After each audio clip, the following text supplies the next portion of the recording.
Talk Show. Recorded live. Hello, and welcome to Castle of Horror, the show dedicated to horror, movies, and awesomeness. This week we continue our Haunted House retrospective with the 1979 film, the original Amityville Horror, starring James Brolin and Margot Kidder. Bear in mind, if you haven't seen today's movie, we're going to be talking about it from the perspective of horror fans who have. So warning, spoilers ahead from Denver, Colorado. I'm your host, Jason Henderson, creator of the Alex Van Helsing novels. With me from Austin is Tony Salvaggio, lead singer of the band Deserts of Mars and co-creator of the comic Psycom, and Tokyo from Tokyo Pop and Clockworks from Humanoid. Say hello, Tony. Howdy. Howdy. Also in Austin, Mr. Drew Edwards, creator and writer of the long-running comic Halloween Man, now from Monsterverse Comics. Say hello. Hello. Hello, Drew. And finally, also joining us from Denver, as always, color commentary from attorney Julia Guzman. Say hello. Hello. Hello. Okay. First of all, before I get into this, am I saying this movie right? I just said Amityville Horror, but I also hear Amityville Horror. What is it? How do you say this? Yeah, I always say Amityville. You say Amityville? Yeah. Everybody I ever met my entire life always said Amityville, and then, but it's been so long that now I say Amityville. So we're going to say both this time, and maybe people will write in and tell us that there's something wrong with one or the other pronunciation. Okay, according to Wikipedia, the Amityville Horror is the 1979 supernatural horror film directed by Stuart Rosenberg and based on Jay Anson's best-selling 1977 novel of the same name. Novel, kind of non-fic book, whatever you want to call it. Anyway, same name. It is the first film in the long Amityville Horror franchise. A remake was produced in 2005. The story is based on the alleged real-life experiences of the Lutz family, who buy a new home on 112 Ocean Avenue in Amityville, New York, a house where a mass murder had been committed the year before. After the family moved into the house, they experienced all kinds of frightening paranormal events. And that is the movie in a nutshell, but we're going to get into all the things that happen here. All right. First impressions. I don't think we've done where Julia goes first in a while. No, you have. You have? Yeah. Well, Drew actually was just telling us something interesting. So, all right, why don't we do Drew, Tony, Julia, and then I'll go. So, Drew, first impressions, Amityville Horror. Well, it's funny rewatching it this time and having recently done The Exorcist and looked at The Changeling and a lot of these movies from the same time period, and thinking a lot about actually what Jason keeps saying about the prestige horror film. And I've seen this movie several times in my life. I enjoy it quite a bit. But this time going in, having looked at those other films, this really struck me. This is very much a B movie attempt to do a prestige style horror film, but it's like way more exploitive and than any of those movies. It's got bleeding walls and lots of extreme close-ups and things like that. And those are a lot of the things that make this movie effective. But it does have a certain schlockiness to it, which I find endearing. But I kind of wonder if that would be off-putting. No, I think you're right. Yeah. The interesting thing that we were talking about before we started recording is I actually met the real George Lutz. I think it was about 2002, 2003, thereabouts. That's awesome. At HauntCon in Dallas, and he was a very, you hear a lot of people saying that that it was an insurance scam, that it was all just an act, all these different claims made over the years. He seemed like a very troubled and, he was an unusual man, but he seemed very sincere when I got to hang out with him for about an hour, he seemed very sincere about his story. He would be the first to tell you that the movie was heavily sensationalized, but he seemed very sincere, but he also just seemed very, very troubled, almost like somebody that had gone through some kind of traumatic experience. And I don't know whether or not where I land on the spectrum of whether or not any of this is true or not. But it is interesting that this guy did actually seem kind of haunted when he would talk about this stuff, which was fascinating to me. Although I have to say, if you are a person who went through a really traumatic experience back in the early 70s, I don't know why you would keep going to conventions to talk about it. But that's suspicious. And on the other hand, maybe that was his only means of income. So or maybe that's how he exorcises his demons. Right? No, that's another possibility. So that's interesting. Or maybe right. Something I was just saying to my wife earlier. Maybe he was somebody that had lied so much that he had just started to believe the lie. I mean, I don't know. Like I said, I don't really know where I fall on all this stuff. I just got through watching a commentary of this movie by a guy with a PhD in parapsychology, and he went to proceed to basically rip the movie a new one and call it a crock of horse crap that was based off The Exorcist. But it's going to lead to an interesting discussion tonight, I'm sure. Absolutely. All right. So, Tony, with that in mind, what is your first impression? Well, I remember when the ads came out and when there were clips being shown, because it was a big deal at the time when I was young. When Serious? You remember came out for the Amityville Horror? Yeah. That's amazing. It was scary. Like, it was super scary. And then later on, it was on cable, and my brothers and I were like, whoa, I don't know if we can watch this. I think by the time it came on cable, we were old enough that I guess Amityville 2 was playing a lot on cable. And then they showed Amityville. But in watching it this time, it's definitely not nearly as scary as it seemed like when I was a kid, especially since we watched some other scarier movies. And also, fortunately or unfortunately, I have seen the documentary My Amityville Horror, and it's really hard to watch the parents as portrayed in this movie, knowing what their son says about them and how it all played out through that documentary. And so all the weirdness that George Lutz has in this movie and some of the weirdness that Drew was talking about, that's if you believe, if you watch the My Amityville Horror documentary, you can see that there's a lot of problems. And watching a kind of sensationalized, super demon crazy thing afterwards, and I've seen the remake as well. It kind of, I don't know, just the whole time I was watching it just had a weird vibe. Like, I didn't have the same vibe I once had, and I can't say it's a movie I'm going to watch a lot more times. Wow. But the scary parts are still scary, but when you know the reality, or even the alleged reality, depending, because, there's stuff in My Amityville Horror as well. That supernatural things happen, or does the son claim that he was there's a little bit of there's a little bit of all of it, and you really say, like, but it really does seem like it was more abuse than it was supernatural. And I think I recommend seeing, although My Amityville Horror is a really hard documentary to watch because it's full of terrible things and really broken people with lots of problems.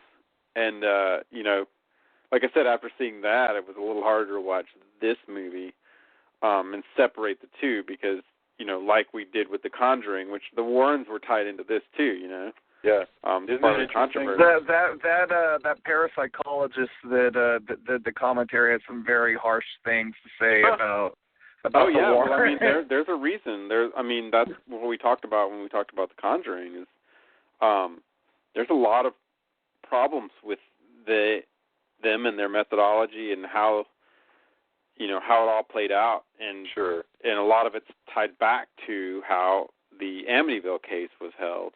As a haunted house movie and as a demon movie, there's a lot of cool, creepy demon things and haunted things that happen. It's just harder and harder the more you know, and, it was a big deal when I was growing up. Like, oh, that's the scary. I mean, demon possession, the whole, like, you know, satanic panic, all of that played into how we all thought about Amityville and the Amityville house. You know, people who live around there were just like, wow, there's some really crazy crap, and I wish all these idiots would go away and leave our neighborhood alone. No doubt. Well, the thing they don't even, you know, touch on in the movie is that, the reason why, at least, again, this gentleman whose commentary I was listening to, that there are disturbances in the house, is that it's buried on all this stuff was built on an Indian cemetery, a Native American cemetery, and they don't even really touch on that. There is a whispered, and I mean literally whispered, monologue that the more psychically connected girl, the wife of the business partner, she's walking down a flight of stairs and whispering dialogue that unless you have the closed captioning turned on, you will never be able to hear it, where she's going, there were these Indians, and they used to sacrifice themselves on these shores right here. There are bodies here. She whispers this whole thing about how there was witches and Indians were committing, like, genocide here, and there's bodies. But they do make it, like, the more overt stuff is definitely like, this is a gateway to hell, which is totally, a lot of stuff curbed from The Exorcist, and I'm absolutely, my goodness. Okay, well let's continue that thought. But Julia, you watched, and I watched with you, the only version we could find of this movie at the time, and then we watched a TV cut. And so you had a slightly different experience of this movie from what the rest of us did. But I'm dying to know, first of all, had you ever seen the movie before, and what are your first impressions? I don't think I've ever seen it before, and I've wanted to see it if for no other reason than it was one of the only big deal, big blockbuster type of horror movie that I hadn't seen at this point because of you people. Yeah. So happy to be of service. Right. And so, it was pretty much what I expected, I think.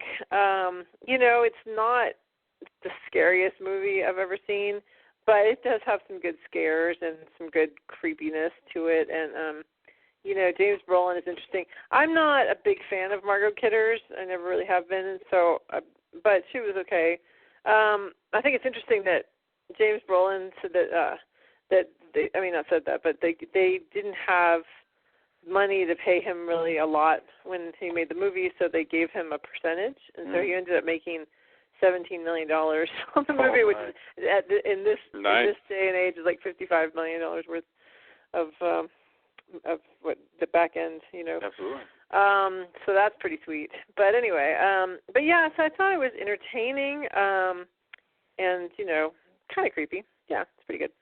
Very cool. I mean, my thought about this, first of all, this movie is by Samuel Z. Arkoff, and that name means a lot to me because Arkoff was the king of exploitation, horror, and sex comedies, and all kinds of things from... He made a lot of the great produced a lot of the great Vincent Price movies. Absolutely, and he single-handedly created the Beach Party movie.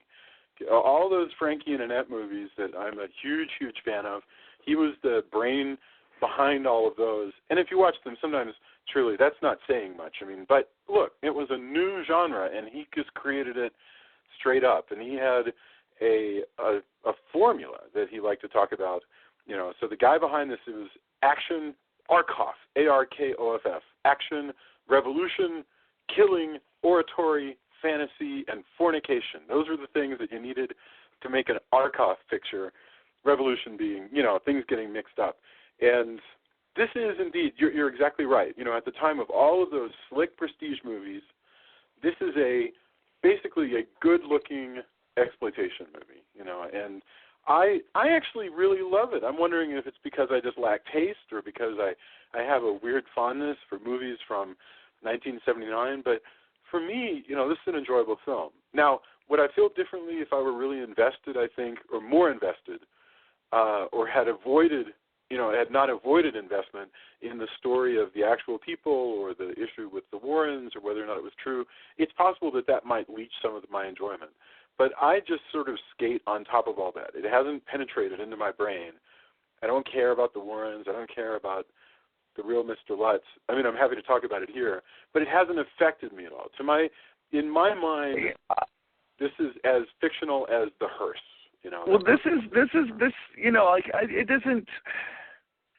I enjoy the movie. I'm not going to say that like the history behind it doesn't seep into my viewing, especially having again spent basically an evening with a real guy. But you know, like I do view this movie the same way as I viewed The Conjuring. It's a work of fiction. You know, it's not. You know, I don't go into this expecting a documentary. I expect a horror film. So let's talk about it a little bit. The movie actually, you know, it doesn't have that many sequences. It's funny. The only thing that Joy is missing, by the way, in the discussion is that the priest subplot involving the priest arguing with the church about what to do, it was completely cut out of the version that Joy and I watched. And then I watched the full. No, Father Mayor of Amity. Right. Exactly. There was only a little bit of that. But and so I'll tell you a little bit about which parts were different and which were the same, so that Joy can keep up. But where we open, basically, we open up with, first of all, a really lovely shot of this house. This house that, you know, a lot of times these things that become an icon in horror and stick around forever, it's usually, I think, will owe a lot to just like one single image that sticks in people's brain. And this damn house, with its eye windows. It has. Oh man, that is awesome too. Like you can't make a scarier facade. Yes. Like that was the facade of like horror movies, horror movie houses. Growing up, there was none worse than like none more iconic than that. Put it that way. Well, and it's not even I always assumed it was the windows themselves that were the creepy part. But it's really not only just the windows, but the fact that they have the lighting source that's kind of in the middle of the room, so that the light, it's almost like these rays of light that are kind of coming out at an angle. Yeah. So it makes it an even creepier image. It's pretty interesting. Well, the house almost looks like a skull. Yeah. It's astonishing. It has, those eyes have a curve to them. So this movie begins, even before a scene that's also going to feature just looking at the house from the outside. It opens just with the opening credits where you've got the house with those eye windows. They're windows that look like eyes, lit with red lights inside, and subtly red, as the sun basically is dark and then the sun comes up. And, I think, they just got lucky that this house was that amazing looking. And the funny thing is, this is a fake, by the way. The real house, was in Amityville. The fathers of that town did not want Samuel Arkoff and his crazy people making an exploitative horror movie there. And so they bought another house in New Jersey somewhere and just put a facade on it that made it look like the original Amityville house. So to an extent, it's a fake. But it's a really, really good fake. Well, yeah, all the interiors are pretty much filmed in the studio, but the house is in Toms River, New Jersey. And it's gorgeous. I mean, the illusion that this house holds together as a place, with the inside where they're unpacking and they're hanging out and they've got their groovy 70s mirrors and everything, and the outside of the house with the weird brown streaks in them that you're like, why was that a good idea? Why was that a thing? Yeah. Oh yeah, that weird crackle mirror crap. Yeah. You believe it? Yeah. This house is and they very, had very real. The pencil sharpener on the wall. Yes.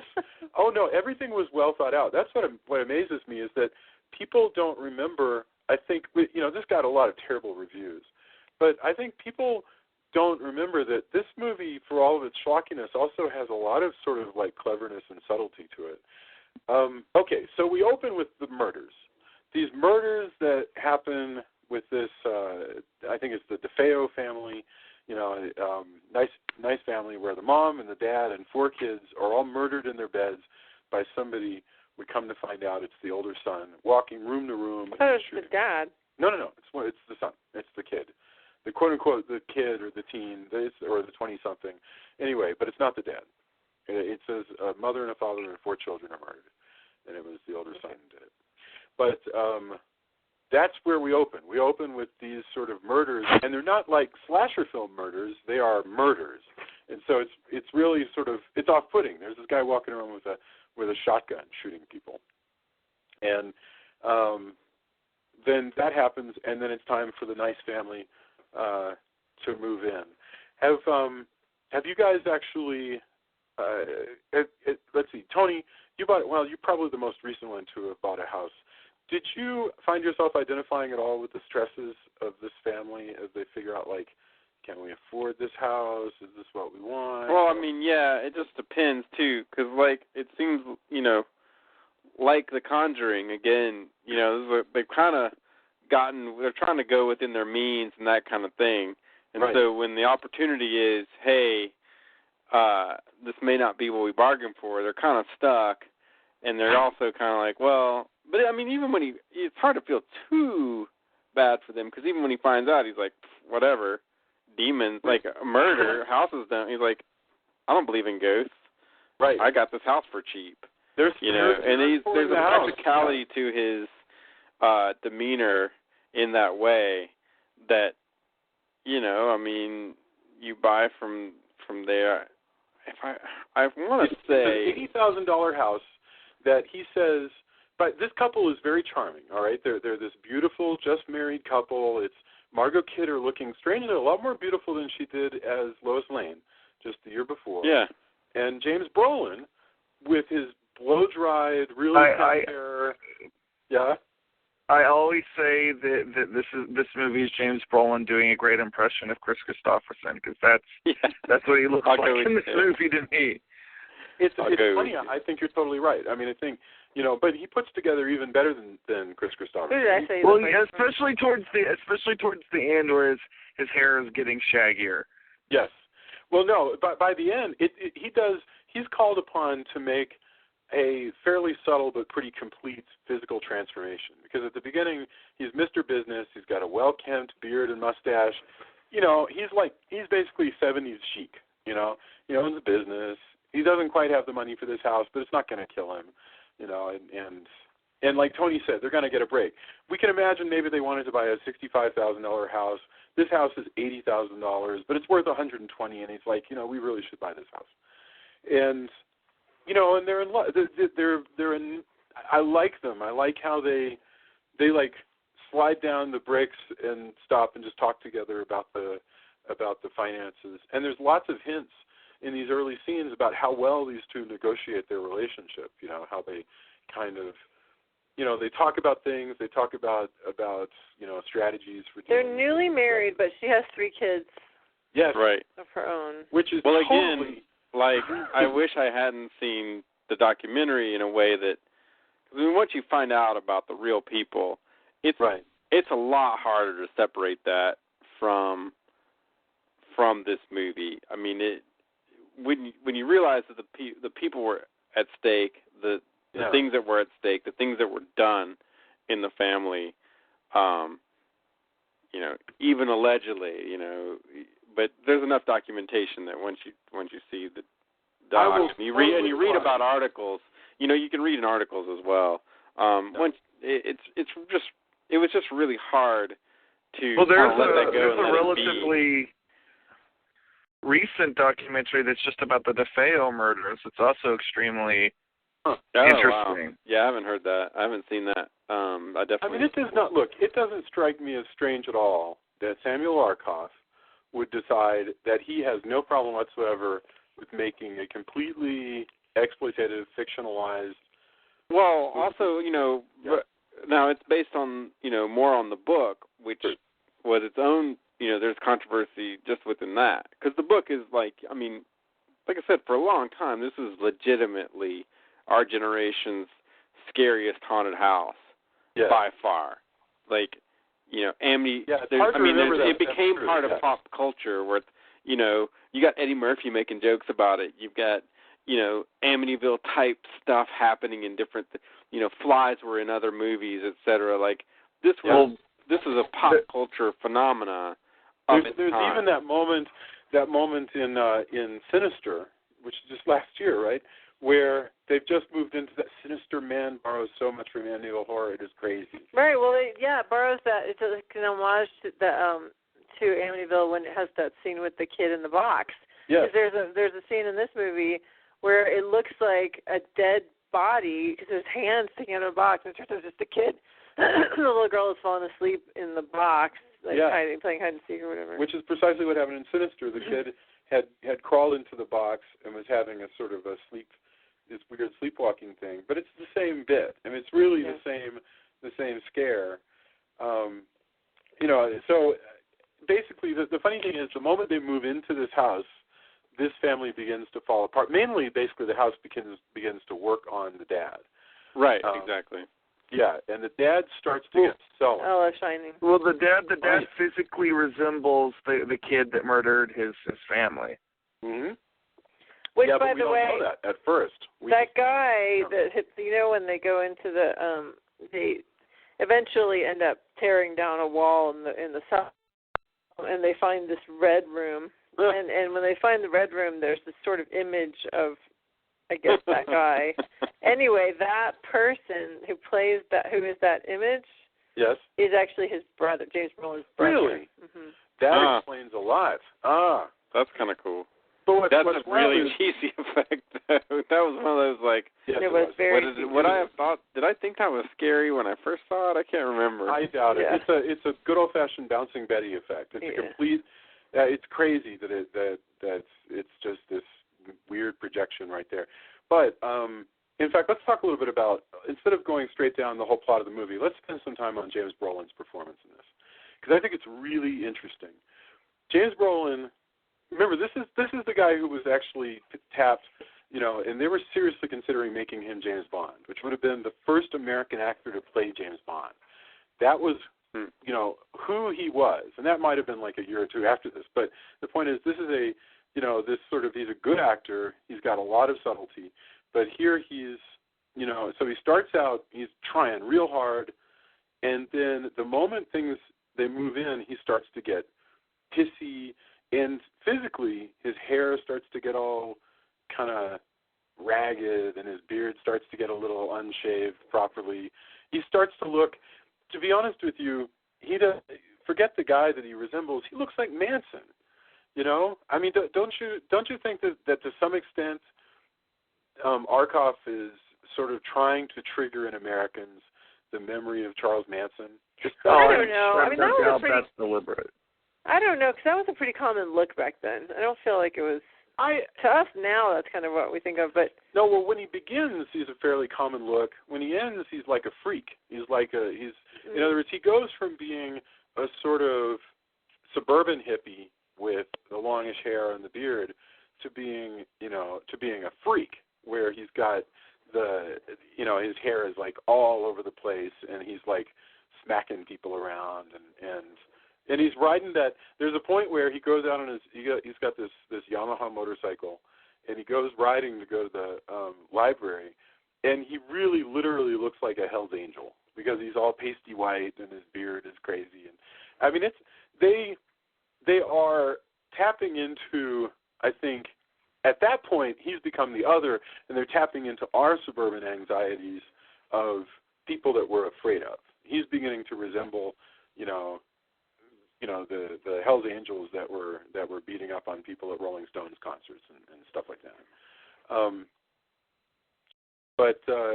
So that's Brolin, and I think he's wonderful. There's the other interesting performance that I would call out here is Rod Steiger as the priest.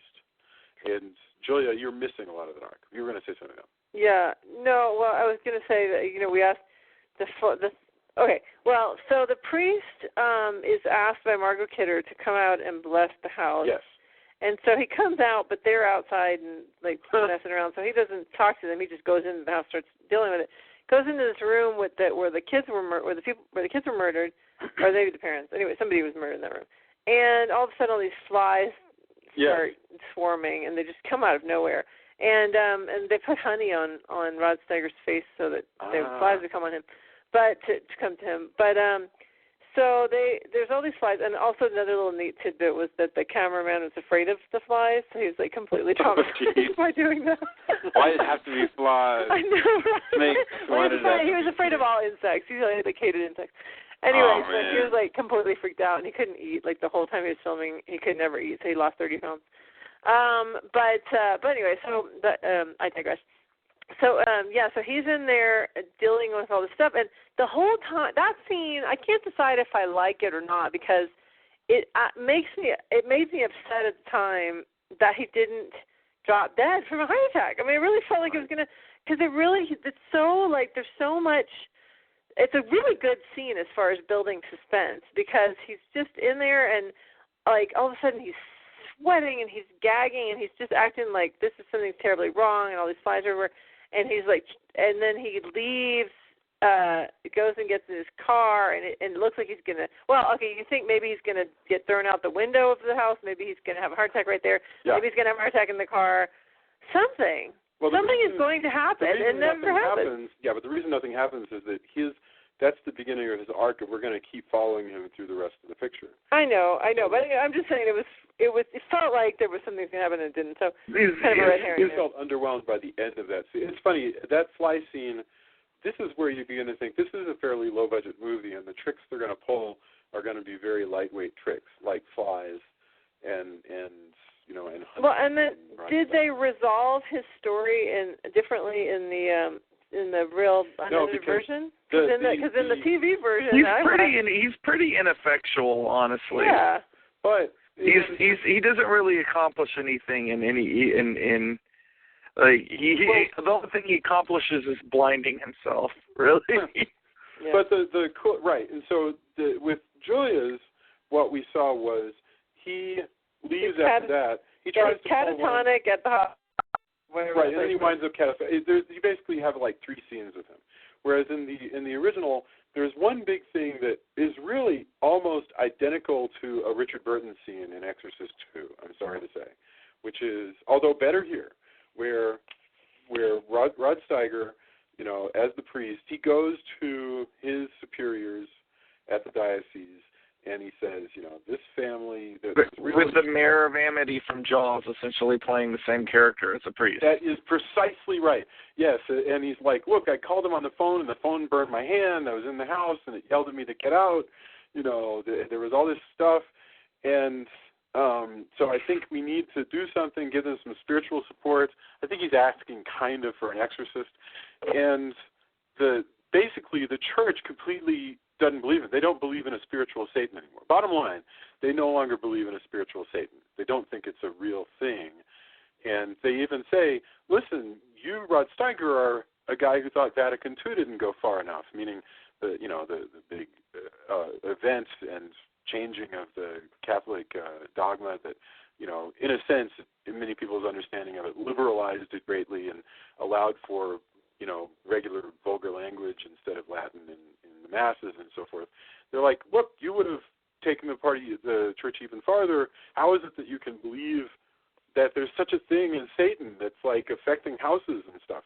And he starts, basically he just chews up the scenery with them and gets himself nearly fired. And it's I don't know, I enjoyed this, but it has exactly the same theory, and I don't know if Arkoff could have explained it, but it has the same theory of priests that Exorcist II did, which is that individual priests can rock, but that the church is not to be trusted, which I wonder if that's a feeling that a lot of Catholics have, or what? Sure, you're a Catholic originally. Do you have? I mean, or am I putting you on the spot to comment on that sort of theory? I mean, I think that definitely Catholics are going to feel like the priest is. It was funny because there was this scene that where the nun. Then there's a nun, an aunt that comes in who happens to be a nun. She's so sweet and cheerful and whatever. Aunt Helena, and she walks in, and the house doesn't like her either. Starts flipping out, so she immediately starts feeling ill, just like the priest did. And so she just, rather than do anything useful at all, she just hollers that she can't stay. She feels sick. I can't stay. And Jason goes, big help you are. That's a life of service for you. Right. It made me laugh.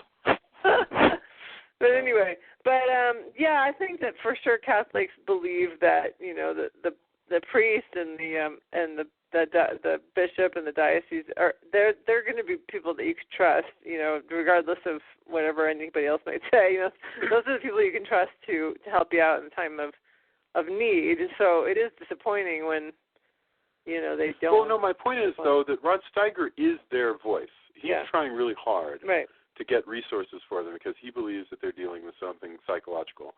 And the church is ignoring him.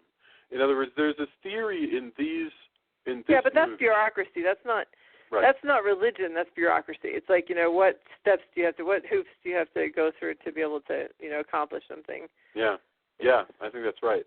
You know, and I don't know. Again, I think one piece of exploitation. Drew, you can tell me if you agree with this. One key aspect of exploitation movies is that they will borrow things from other movies, but there's never necessarily any sense on whether it's coherent or whether the person making it actually has thought this through, whether they really believe this or not. So I think a lot of the Catholicism in this was definitely tacked on to feed into that Exorcist. You know, and what Tony was saying, sort of the social anxieties of the late 70s and into the 80s with the you know, the quote unquote satanic panic. Yeah. And you know, it's funny, like we don't really see, you know, after the Amityville movies, we start to see demonology in films start to kind of shape. You know, we get into like the Hellraiser phase where it starts to, you know, change shape slightly, even though that those anxieties are still there. And you know, I guess that's because this is a little closer to the source. But I mean, knowing, you know, I'm not by no means an expert on the actual case, but I mean, there was certainly not the level of, you know, Catholic imagery and Catholic mythology, you know, floating around in what I do.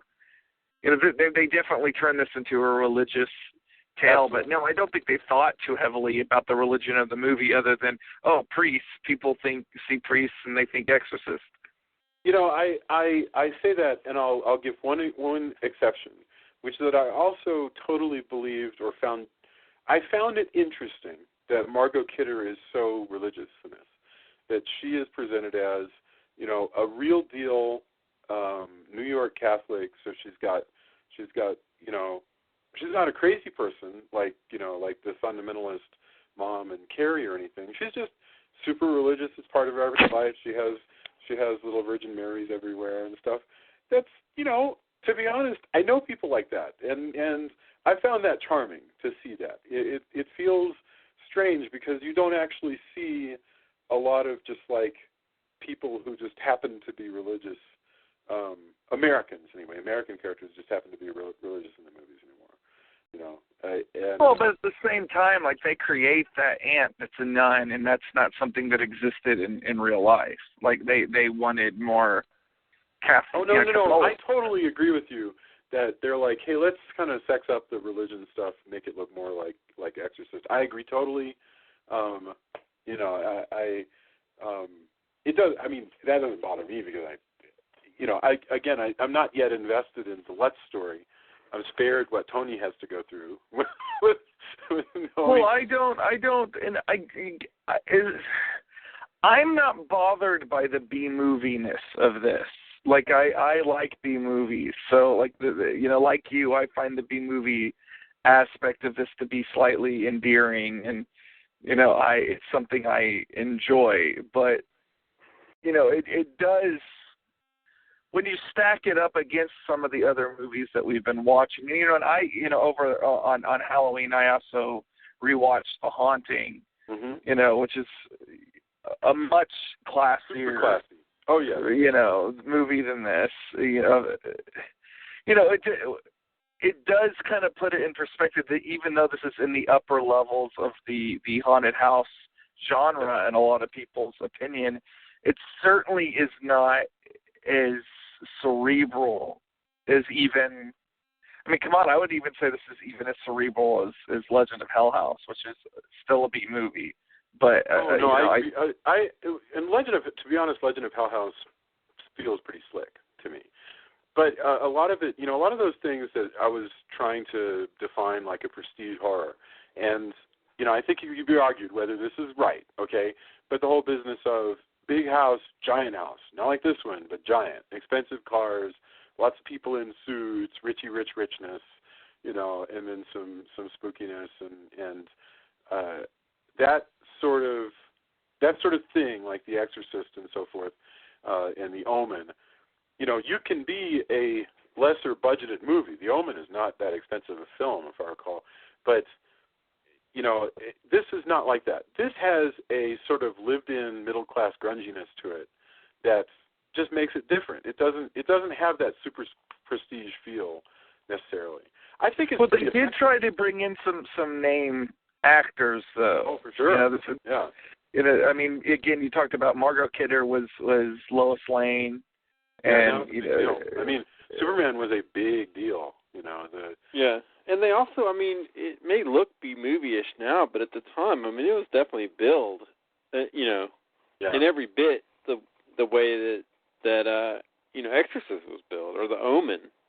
Yeah, like you this. Yeah, I'm just saying, like, I mean, you look at how the Exorcist B-movie, but it's not. I mean, there was never for example, you know, I think the first Friday the 13th was, well, maybe I wouldn't go as far as B-movie, but it was definitely. Oh, the first Friday the 13th was definitely a B-movie, and you're talking. I'm a huge but it was fan billed of that way. movie. But I mean, the way it was billed is totally different than the way Amityville. Amityville was definitely billed as, here's some, you know, actors that you know. Here's, you know, a really scary house. This is an event ripped from the headlines. All of that stuff that you think of from other prestige movies. You know, the fact that it ended up the way it is totally ancillary to how it's supposed to be portrayed. The filmmaking choices are still very exploitative. Like, just the fact that there's so many, like, close-ups of Margot Kidder, you know, making, you know, sort of mugging for the camera. Like, those are not things that are really in, like, The Exorcist or in The Omen. They're doing that just to stretch out, to pad out the running time, which is lengthy, by the way. This is a 2-hour film. It really doesn't need to be. No, definitely not. But Margot, let me say about Margot Kidder, like, there are a lot of scenes where they're acting, and you know, like, there's a point where it's like 3 o'clock in the morning or whatever, or no, it's 5 o'clock in the morning because the doors got busted out. The cops have come. They're sitting on their steps, and she goes, "Okay, good night." And they have this conversation, and she is so subtle in her acting as she talks to her husband, and, like, you know, there's like such skill in her presenting of, like, a real human who's very tired and who's in a haunted house and is trying to deal with all this crap. I mean, I really, I've never been necessarily one way or the other about Margot Kidder's acting, but I think here, given some material that has some pretty on-the-nose dialogue from time to time, she's doing some great work, you know, especially when you consider, like, the other woman who is the psychic woman, the way she's sort of breathy and screaming and doing all kinds of, like, eye-rolling nuttiness.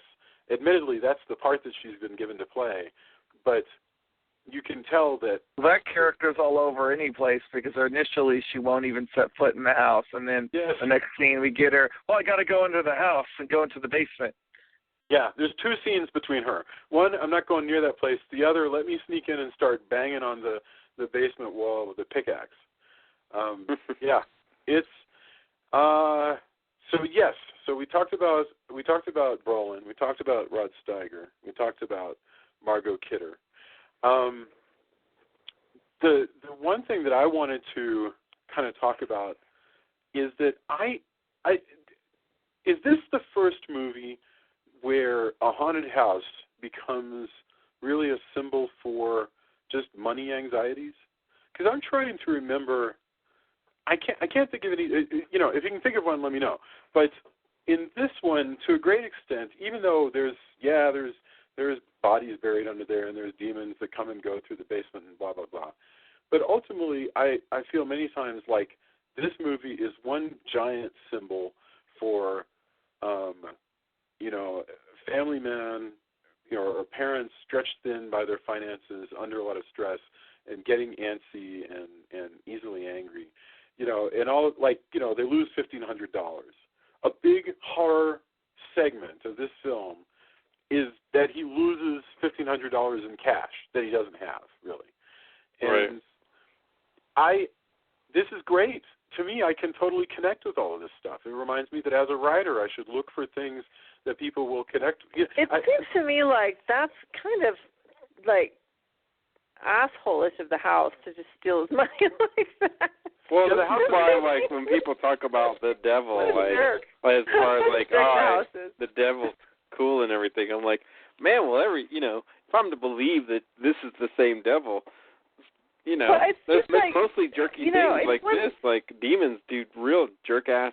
I know. Maneuvers. It's one thing to have, like, a voice saying, get out to the priest, and flies and blood coming, or whatever the heck the red stuff is coming out of the walls.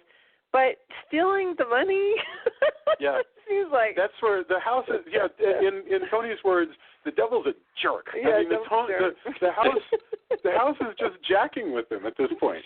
Totally. Well, I think if it's going to convince some guy to murder his entire family, stealing some Benjamins is not, really. Well, that's not true. No. This is what I'm saying. There's a difference between the devil being evil, which is killing somebody, and the devil being a jerk. Like, oh yeah, hey, that guy won't take a check. Watch this shit. This will be funny. Like, it's like the devil as, like, Johnny Knoxville. Or some other prankster, Tosh. Yeah, totally, punked. Yeah, punked. Then you have the devil in the form of this girl Jody, who is hanging out with the little daughter in the house, and she's just her little imaginary friend or invisible friend, whatever. And so at one point, the little girl is singing, Jesus loves me, this I know, to Jody. And Jody is rocking in the chair. The chair's just rocking or whatever. Yes. And Margot Kidder walks in the room, and she's like, "You scared Jody away." And she's like, "What are you talking about?" She was in that chair. And she said, "Well, there's nobody here." Well, no, she went out the window. And so Margot Kidder goes over to the window, and there's these red eyes outside. And I'm like, "What the hell is that?" So now the devil's messing around being a little kid named Jody and then being like creepy red eyes outside the window. I don't think that was readily apparent, but it's supposed to be a pig. The pigness was lost in the actual film. You could not tell that this was supposed to be a red-eyed pig hanging. Well, and it said in the IMDb trivia that the director was trying to get Margot Kidder to have a better response, and so he held up this like red-eyed pig, and she just started laughing hysterically. Right. I think they do a wise choice to make it ultimately just a pair of Christmas tree eyes. No, it's creepy. I mean, to me, that's one of the best scares in the whole movie. But it really is, and it is scary. I mean, it is good. Yeah, I love the business of blowing off what your children are. I candidly, I have a daughter who always says, there's a ghost down there by the treadmill in the basement, and I blow that shit off all the time. But one of these days, I'm gonna walk down there and there's gonna be a damn ghost next. Well, if it's anything like these, like the what we usually see, it's not that it's gonna show itself to you. It's gonna push you, and you're gonna fall and bust your head open. I mean, that's what really happens. It's not going to eat you. It's not going to, attack you. Well, I guess sometimes they attack with claws. But in general, what it's going to do is trip you so that you fall, bust your head open, fly off the back of the treadmill and into whatever the hell, just because that's the kind of thing. And you may or may not break your neck and die. But but at least it'll have made its point that it's, it's not going to rip you in two. It's got a lot more subtlety and jerkiness to do it. It's just like, whoop, like walking, you're walking at high school or junior high and some person puts their foot out. Oops, oh, man, I'm sorry. That's the kind of thing he drops the window. The house drops a window on the little kid's hand. But that's horrible. Yeah. Ooh, and that is really bad. Yeah. But then not a broken bone. In other words, it just mashes his fingers. I'm saying it looks horrible, like the way it's portrayed in the movie. I don't care what the end result's like. It's a hard scene to watch. And all of these are like, to some extent, it's like they're ticking off. What are some things that'll freak you out if you're a family that just bought a big house, out sort of at the edge of the countryside. There's injuries. There's the fact that this place is a money pit. You know, one of the first things that James Brolin says when he's starting to go a little gaga is he goes, "This house is supposed to be well insulated. They'll nickel and dime you to death." You know, he kind of like he's being abrasive to his wife as if she has anything to do with the draftiness of the house. You know. No, he comes off like as he's a really colossal jerk in this movie. Now, some of it is because we're supposed to also believe in the transformative nature of the house itself and the demons that live in it and everything that's happening affects the psyche of the people within it, right? Yes. And so that's he's supposed to be jerky because, you know, like in the same way the Shining. Totally. You know, like the family is affected. And but so, you know, that's part of it, but man, he is... well, you got to believe it, though. You got to believe in the beginning that he's not a jerk, and that's the hardest thing, is they have like 10 minutes to show him with his hair not all scraggly and him not being a jerk all the time before he basically becomes sort of a full-bore jerk for like the next hour, you know, or nearly 2 hours. This is the point in the podcast when I compare the movie to Addiction. He is battling his being taken over. I mean, he actually is fighting this. Like he's crying and yelling and, you know, throwing furniture around or whatever, and just to try to, and, you know, he doesn't want to give into it, but it just has this hold on him. Yeah. Well, and there's a point where he meets with his business partner who's like, you know, I have to be frank with you, you're screwing up, you need help. And the guy, this actually plays kind of false, but it's cool. Brolin punches him in the face, and the moment he punches him in the face, a violent act snaps him out of it. The moment he punches him, he then goes, I don't know what I was thinking, man. Here, you know, and actually that happens again when he goes after Margot Kidder with an axe. The moment he actually swings the axe, he snaps out of his spell, as though. It's funny you talk about The Shining. I mean, you know, this is a few years before The Shining, and The Shining movie, and you know, the ending of this movie really does feel like that. You know, The Shining's a much better movie than this, but it has to be said, like the ending of this movie feels a lot like The Shining. It does. It really does. Actually, just the abruptness of it just reminded me. I always think of The Simpsons, the Poochie episode where they, you know, pull the Poochie cell up. They just don't even animate it. It's like, and Poochie went away, you know. Yeah, it was like Poochie turned out to be an alien from outer space. And like it just felt like, and they never came back to the house. Boom, boom, honestly, I like that because they do the one thing. Anytime you're watching a haunted house movie, you're always screaming, "Well, why don't you just leave?" Yeah, Finally, this family actually does that. They just leave. But the way it's handled in the film, where it's a title card. Yeah. It's like, no, you're right. There's no scene showing them like at a hotel. Like Poltergeist handles this, like literally, like within 5 years. Poltergeist handles the same thing by showing them at a hotel at the next scene. I'm not saying I have to see like their slow drive away as they look back mournfully or horrified at the actual house. I'm just saying the way that they put it together, it feels abrupt. It really does. Just is handled. It's just. I don't know what you would do, but the whole business of the dog. I mean, he goes back in to get the dog. Yeah, he goes back for the dog. Well, there's that whole Act 3, but Tony is exactly right. The actual end, you know, when he actually dies. That's our Jason and I always have to refer to this. You guys are too young to remember, but this movie Fletch. Right. You know, what do you mean? I've seen he's pretending to be. Chevy Chase is pretending to be this doctor because he's always making up like different identities for himself, and so he's pretending to be this doctor, and he's like he's talking about this patient who died or whatever, and he's like, oh yeah, you know, she died suddenly or whatever, and the guy's like, actually she was sick for a long time, and he's like, well, when she finally died, that was. Yeah, I just would like to point out on me and both myself and Tony's behalf, I'm 36. I'm not 12. I've seen Fletch. Yeah. I saw Fletch when I was a kid, which means that you were like baby. I saw Fletch when I was a kid. Anyway. If I'm old enough to remember ads for Amityville, I think I'm old enough to have seen Flesh. Yeah. I'm just trying to make you guys feel young. It's take it. No, I appreciate that. Like, I don't know why.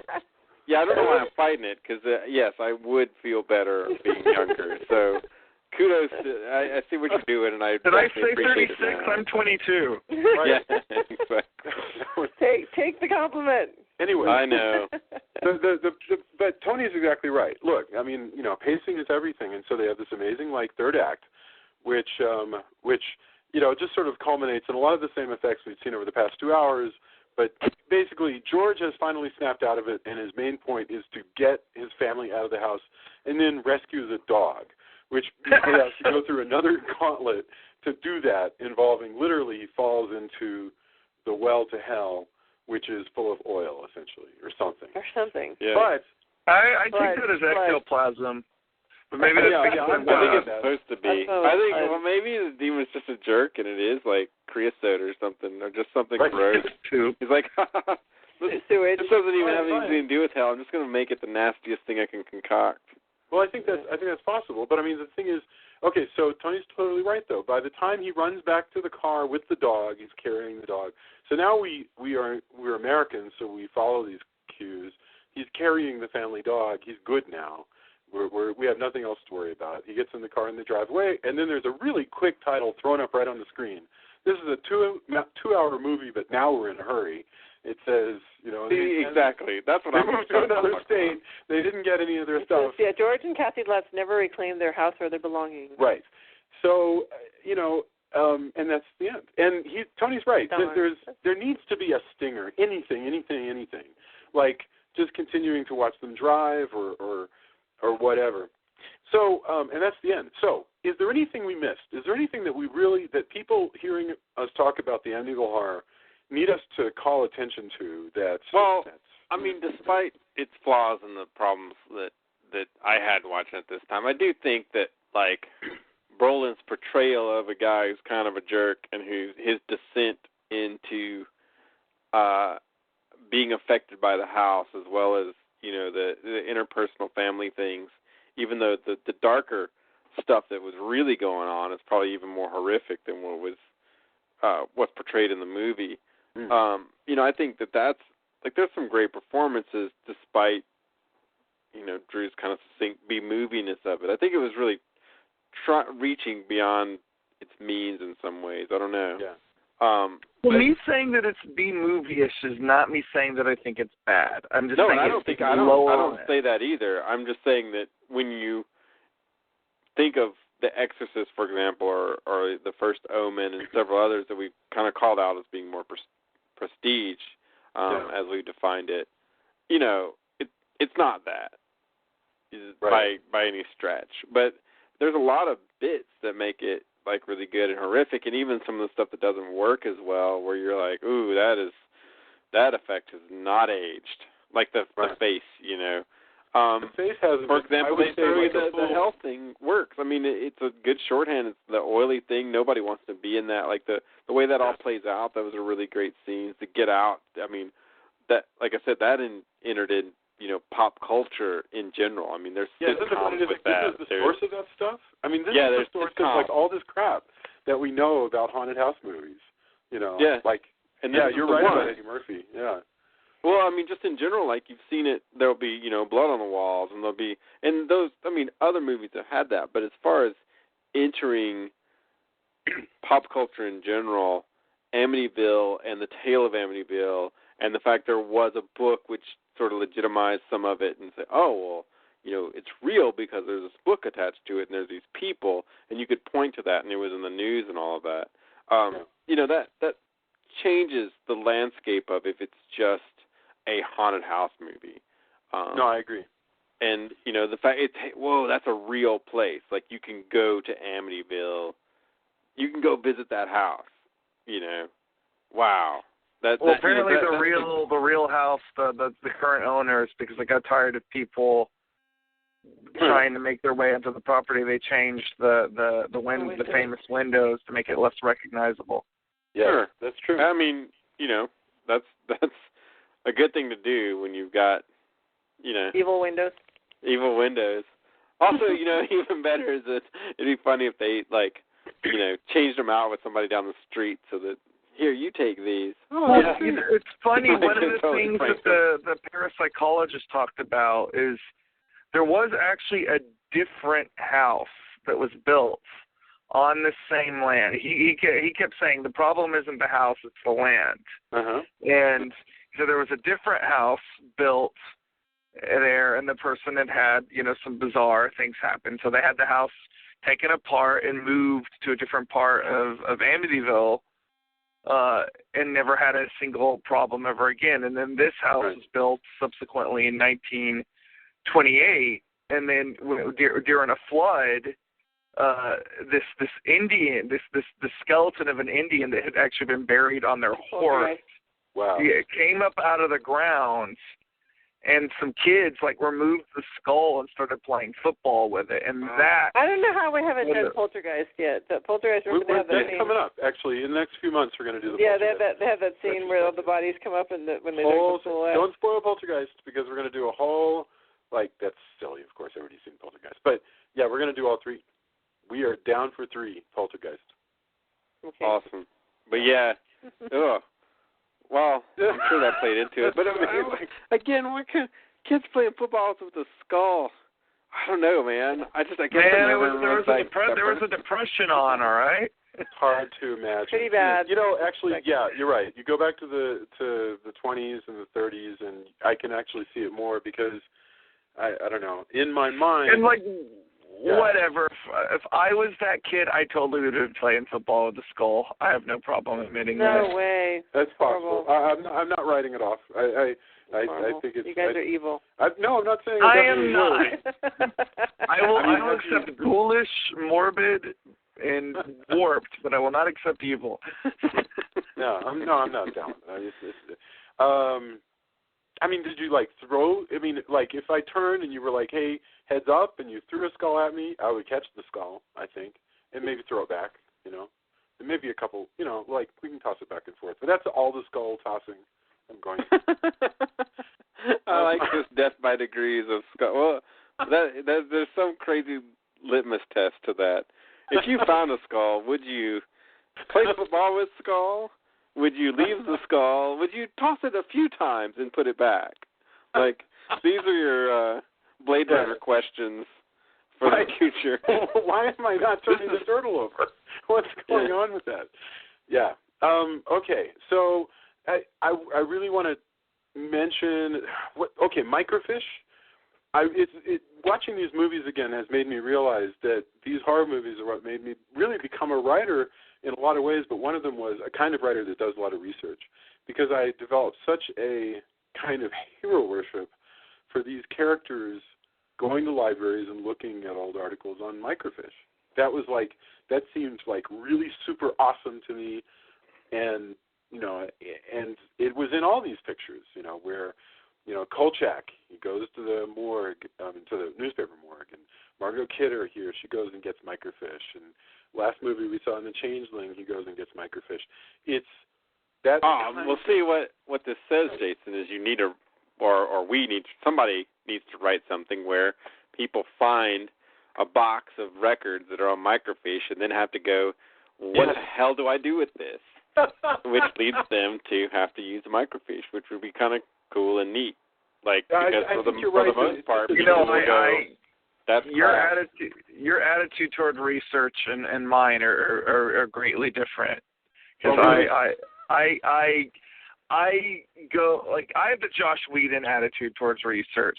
Joss Whedon originally was going to make Firefly a real legitimate Western set in the pre-Civil War era, and then he figured out that he hated doing research on the Civil War, so he made it a science fiction series.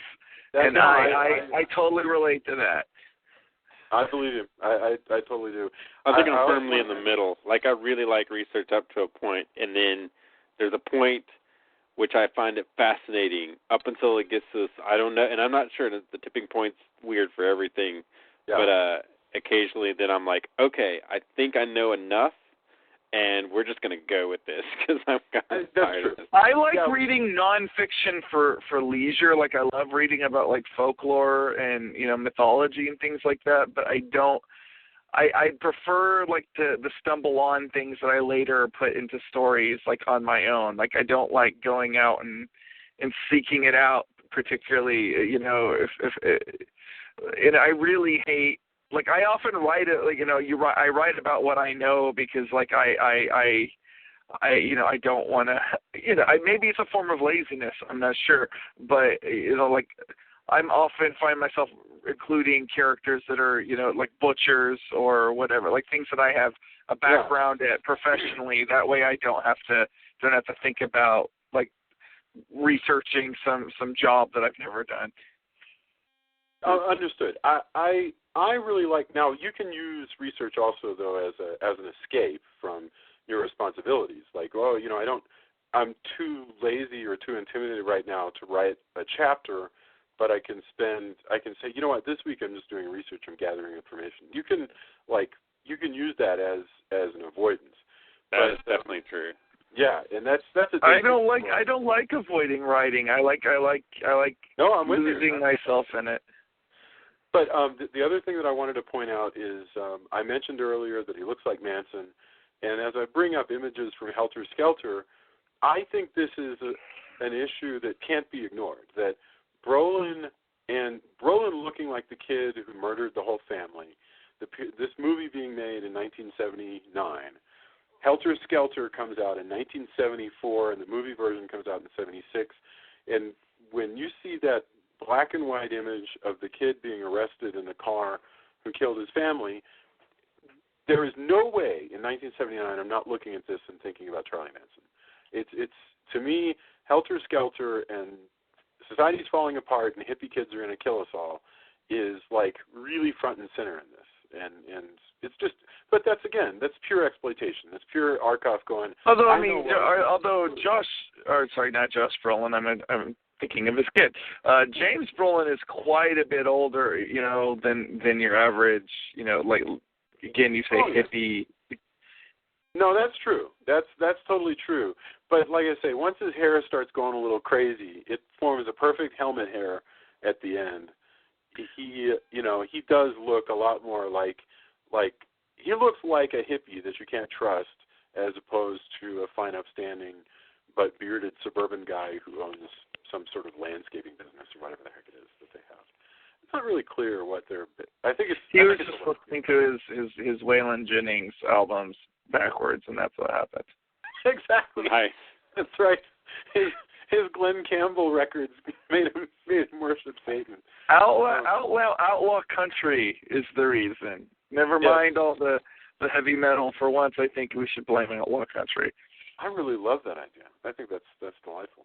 All right. I can't think of anything else that we've touched on. Although, you know what? Here's an opportunity to say that we're going to do our final thoughts and then endorsements. But if there's anything that we haven't touched on that we really should, we've got a Facebook page where you can visit and we'll spend time sharing that with you. So, okay, final thoughts. Let's go, same order. Drew, Tony, Julia, and then I'll go. So, Drew, we've spent the last, nearly 2 hours, nearly the actual running time of the Amityville Horror, talking about the Amityville Horror, and I feel like we just barely begun to talk of it. Just an hour 20. So what are your final thoughts? I like this movie. I do think it's got a lot of excellent things about it. It's got a lot of, again, kind of, deliberate or not, but hokey things about it. And I do kind of wonder for some of our younger listeners who are more attuned to things like, on one end of the spectrum, Sinister, but on the other end of the spectrum, The Conjuring, or films like Insidious, which are of the same genre, but a little, they have that modern slickness. I kind of wonder how they would react to that. Like, I enjoy, looking back on this and, thinking of, like, the way scary movies were before we got into a more slick 21st centuryness, but I do kind of wonder how that would translate. You mean as far as pacing goes, or pacing, you know, like special effects, that kind of thing. Like I wonder if this is maybe perhaps a little, you know, again, a lot of the extreme close-ups. I kind of wonder what the reactions to that. But I also, you know, on the positive end of things, this movie's a lot more character-driven than a lot of modern, not just modern horror films, but modern movies, period. And I kind of wonder if that might be perceived as, I hate to sound ageist. I guess I'm kind of coming across as ageist. But, you know, I kind of wonder if you know, some of the people who are, you know, younger horror fans might find that kind of slow. Tedious, yeah. Yeah. I couldn't even pretend to speak for somebody, you know, under the age of 30. I think that'd be crazy. I often wonder, I don't know. I really don't know the answer to that, because sometimes people ask me, hey, is this thing you just recommended to me actually good, or is it just sort of a curio, you know, of the time? Is it a nostalgic curio? And I'm like, I don't understand what that question means. I mean, does that Well, that's precisely my point. I think, you know, while I think I can take a step back and look at this movie critically, I do freely admit that I have a great deal of nostalgia, I guess, for this film, because I like everybody else on here, like I or maybe a little more so, you know, with the exception of maybe Tony. Like I grew up with this movie. Yeah. No, I'm with you. Okay, well, fantastic. Thank you. Tony, final thoughts, Amityville Horror. Well, I do have to hit upon one thing you said, though, because I often have the same thing where people go, is this a good movie, or is this a movie you kind of like? Like, they have the objective of, like, there's two different things. Like, is this a movie normal people? Basically what they're saying is this a mainstream movie, or is this a movie that you like?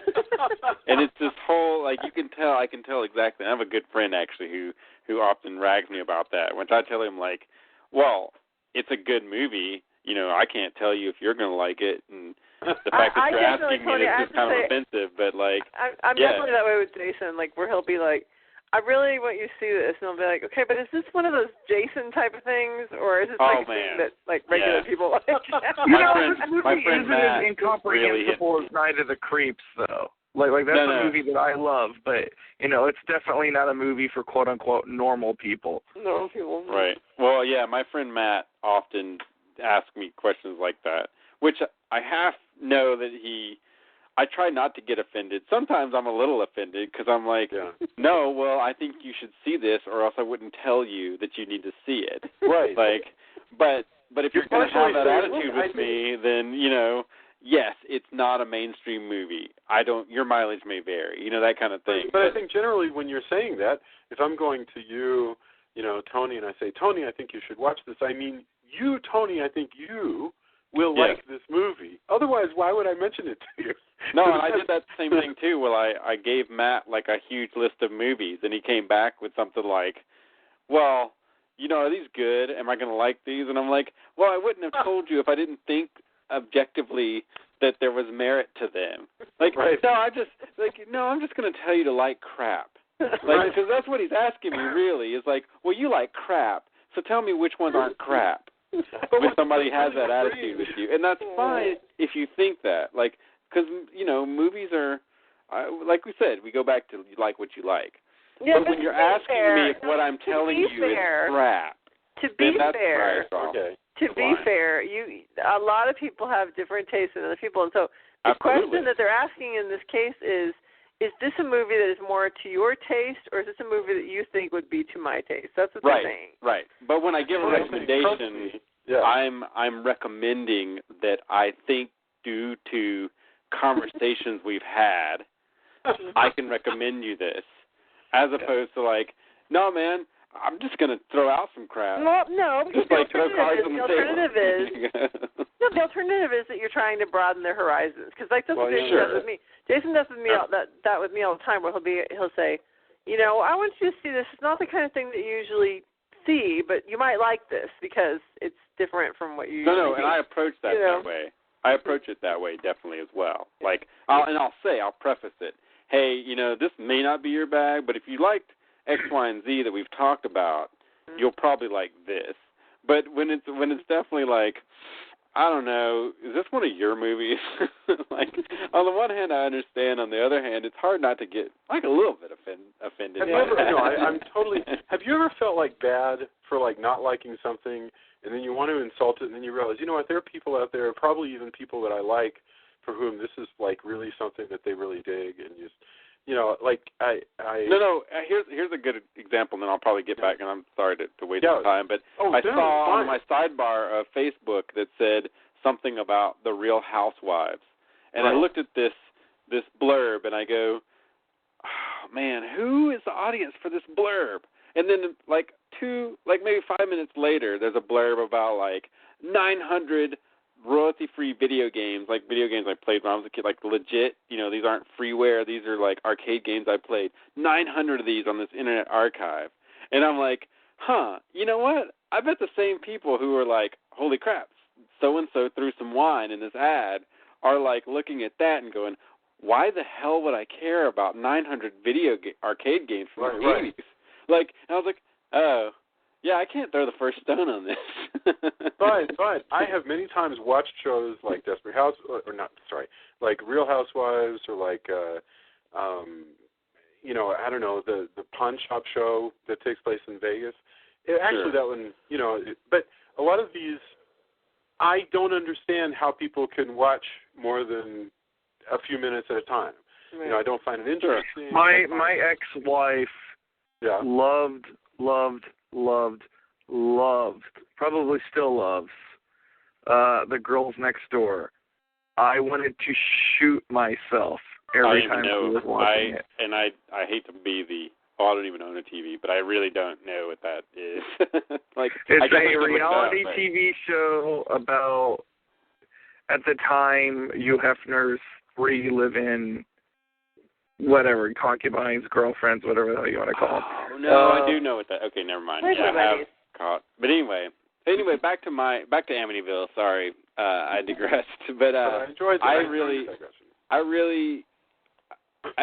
Like I said before, I think the movie is good. I don't find it nearly as scary or as just a phenomena that I did growing up, and having some objectivity to it. Also, having seen so much extra information about all of the events surrounding it, it works, and there's scary bits and there's good bits, but overall, I don't find myself being like, oh man, I need to watch this one again. This is an undiscovered gem for me anymore. It's worth noting, though, like all these documentaries, all these extra things that we're talking about that delve deeper into this would not exist if the book and this subsequent movie weren't such a big deal. Absolutely. You're absolutely, 100% correct in that. So, but it is, the reality of the situation is actually kind of more real-world horrifying than anything that's portrayed in the movie. Right. So, and affected more lives in more profound ways than any demon that may or may not have been, a real thing. So I find it fascinating that you how is it? What is your position on this? Do you believe that your enjoyment of the film is enhanced by your knowledge of the negative stuff that went on in reality? You find it harder to enjoy the film because of you knowing that stuff? Do you wish you didn't? Objectively, I kind of wish I'd seen the movie without that knowledge, because I could have more taken it as a horror movie. It really depends on the movie. Sometimes it does enhance it. Sometimes, we talked about a lot on The Conjuring. I didn't care as much, and and don't care. That's kind of the wrong phrase, but it it didn't affect how I thought of The Conjuring in the same way that the humanization of the characters subsequently from reading things affected me in this. Sure. Because, again, objectively, it's about estrangement as much as, and, how these things twist people. Yeah. And that twisting was, if you read enough, was kind of going on without there being any demonic possession or supernatural involvement at all. And so knowing that, it's just a different level. And for whatever reason, like, again, there's other movies where I know things and I'm like, oh, well, that's what happened in reality, but this is a movie. But something about the way, how storied everything about this event has been and how much has come to light, there's kind of, I don't know, for me it was a different thing. And, that's for better or worse, that's how it was. But I think just as a movie in general, some of that affected me, but, I don't really in this, I don't really like Brolin's character even. Like, he's kind of a jerk from the beginning. Yeah. And it's hard to, you feel more for the family than you do. And I think it's kind of funny that in the movie, which is about this kind of estrangement, and that he comes off that way without the rest of the story being told that comes out much later. Yeah. And which just that says, I to give found a fascinating hint, as is that he's abusive and he's the source of all the evil in the house. Sure. But I think that's the fact he comes off more just kind of not a great person. You're supposed to feel for him and everything, but again, I don't know if it's my mind thinking about that, but objectively, I saw this in a different light than I did, when I first saw it, and was like, oh man, the demon's really putting the screws to this guy. Like, he's really being effective. That's certainly the way people felt about The Conjuring as well. People go, listen, I just could not enjoy this movie because I have such strong feelings about the words. That was a thing people said, and that they earnestly felt, Yeah. Well, thank you very much, Julia. So your first time watching this movie, I kind of feel like maybe we should play you the full version, so that when the kid gets his hand smashed in the window, there's blood, and also you get more priests.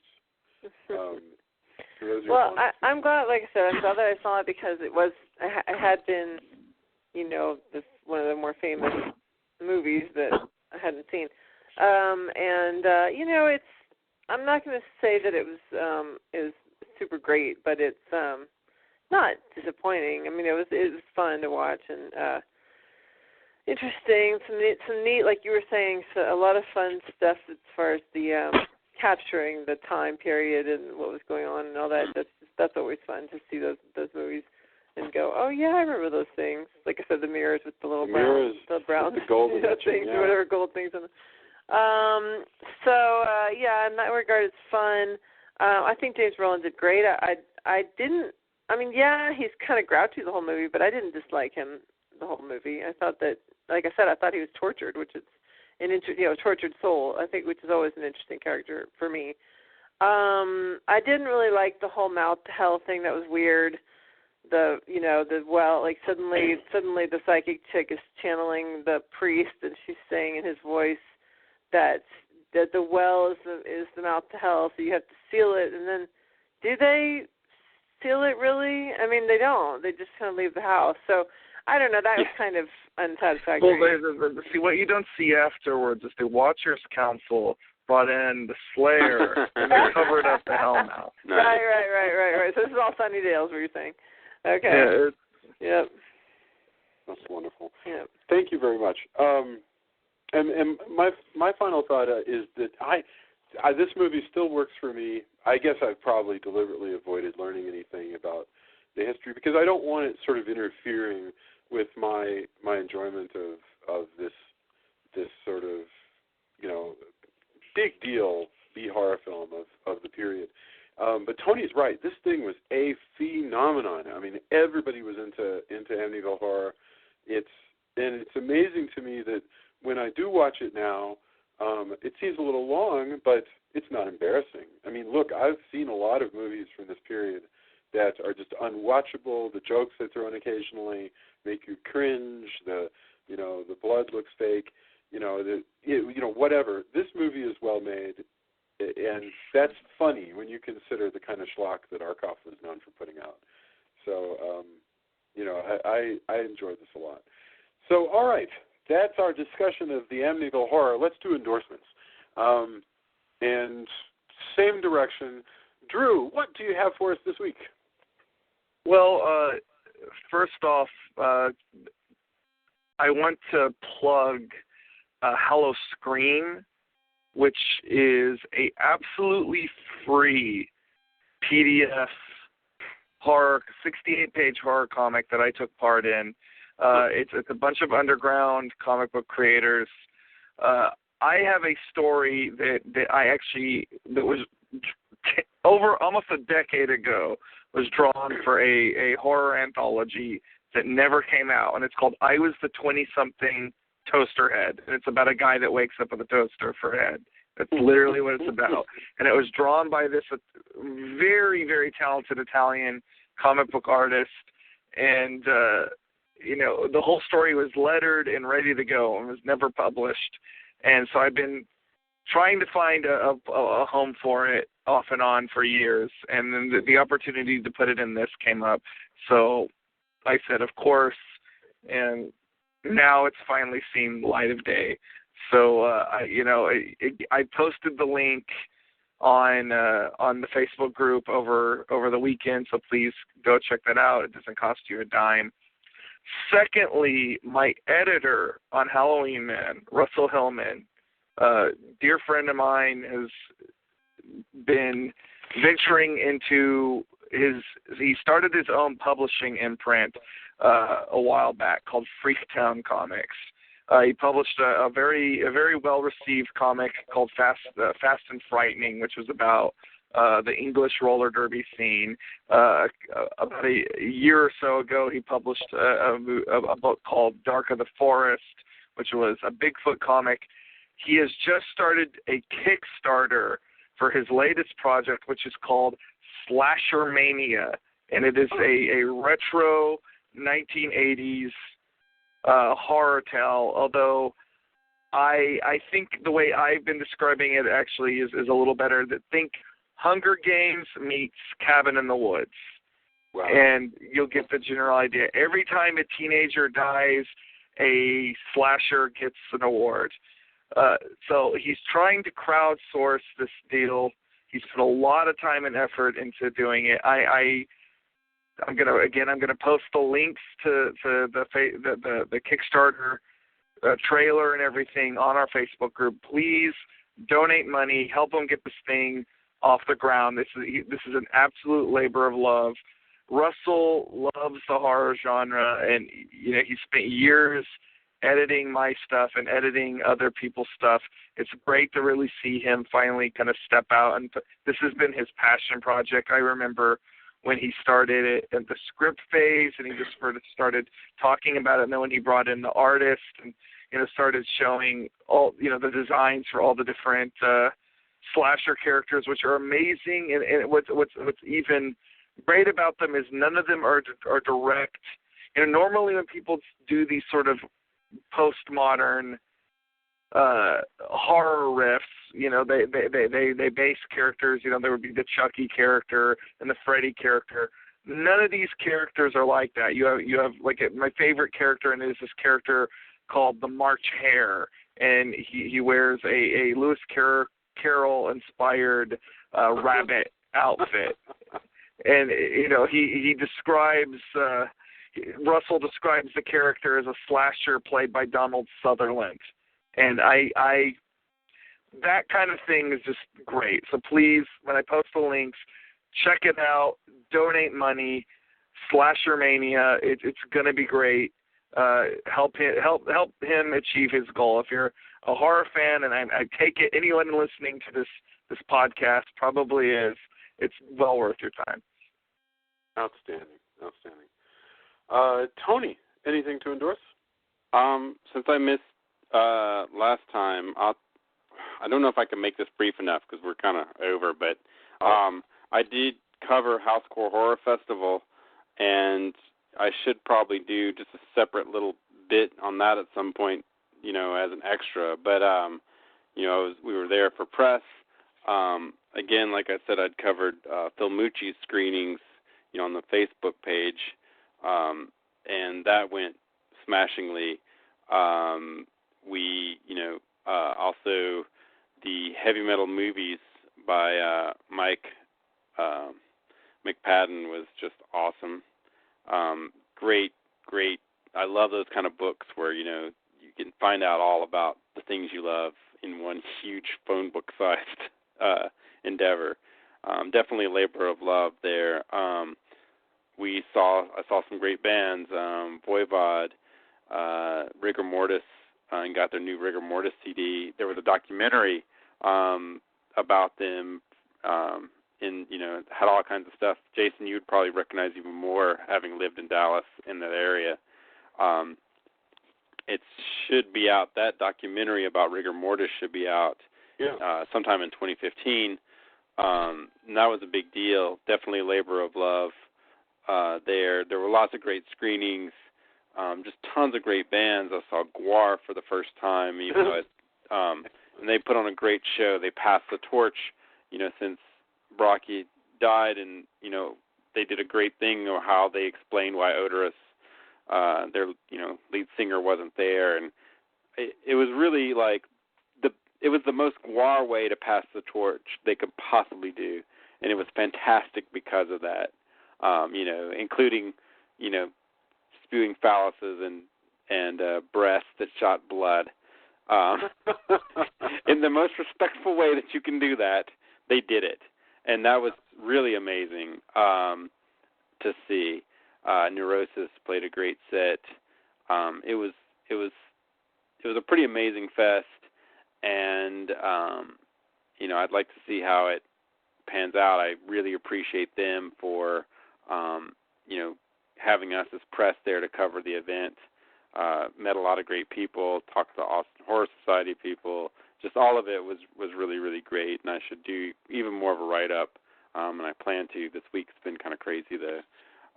But, yeah, thanks again to Housecore and Catharsis PR for having us. And you posted a couple of videos. Yeah, and I'm going to post more. I mean, we have coverage, so if you're listening to this and you want to check it out, we have our YouTube page. We'll repost that.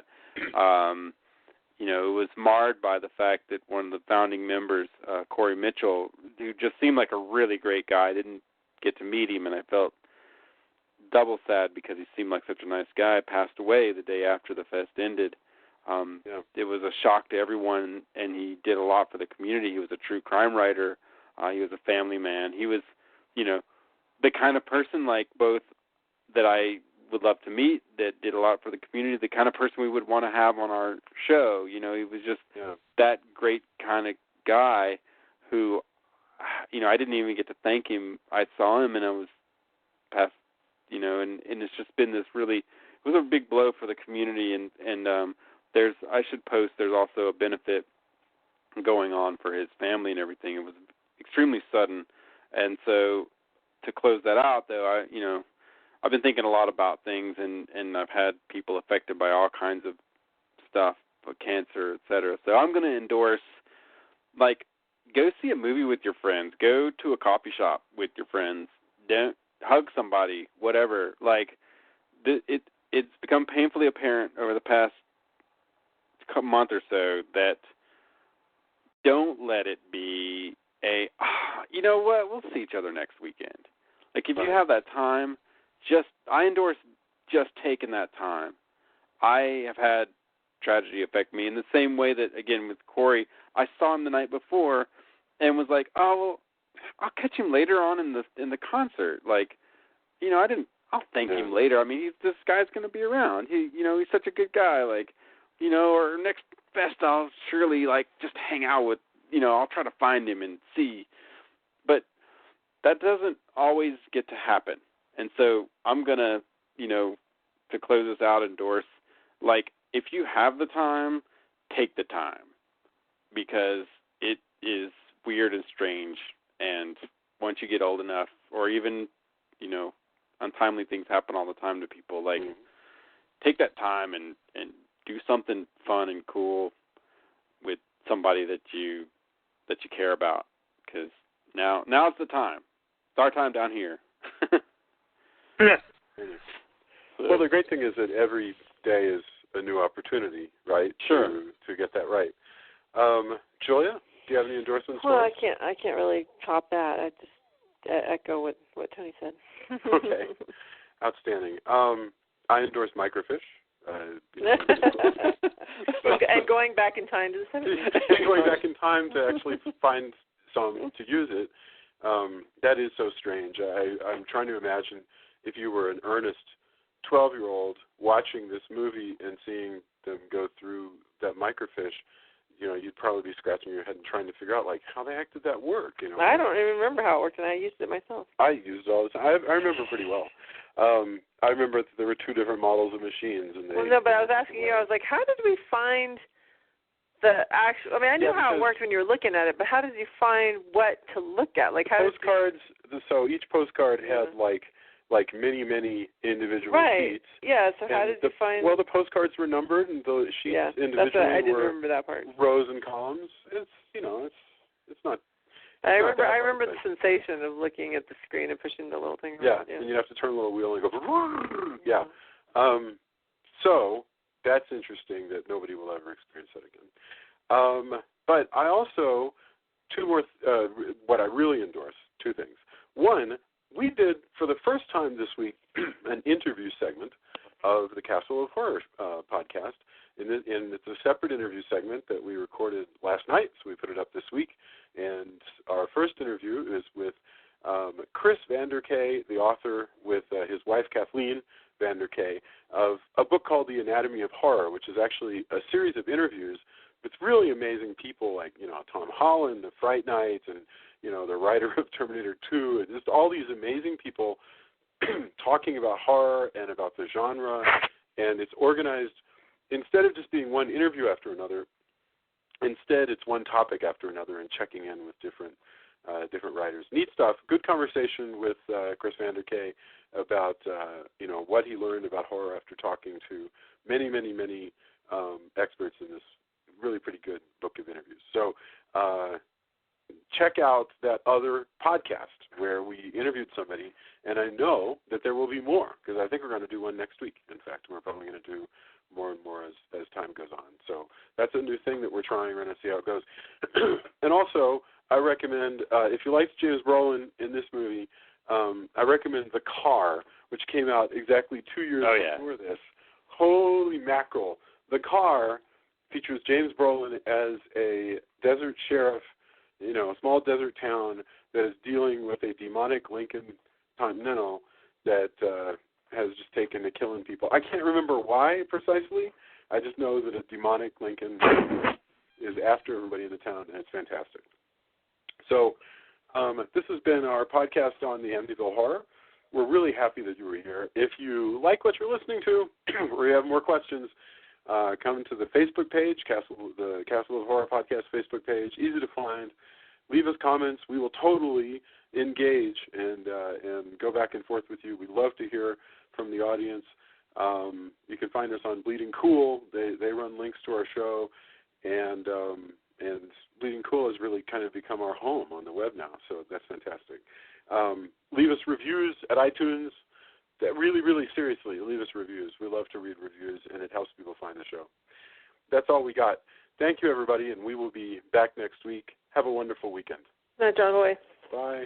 Good night. Night.